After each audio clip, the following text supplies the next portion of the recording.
Geno Ferraro leaned one hip against the wall as he looked through the two-way mirror at the prisoner seated very uncomfortably in the metal chair in the middle of the interrogation room. The room was all about efficiency. Drains, overhead sprays and hooks, long counters laid out with power tools and instruments one could use to help the prisoner regain their memory very quickly if they'd mysteriously lost it. A shower, a toilet, a sink, even a tub.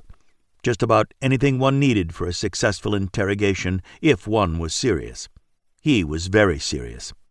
Murder was a serious crime, doubly so if the victims were one's parents.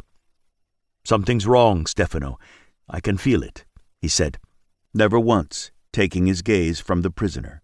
"I don't want her to see you or my brothers. No one else. Fierro and Dante Latini, my main personal protectors, picked her up and brought her here. It couldn't be helped that she saw their faces, but I don't want her to see anyone else until I know what's going on.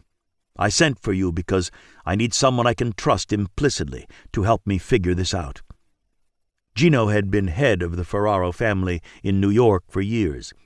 The Ferraro territory was a crime-free, safe place for those who lived and worked in the neighborhood, his neighborhood.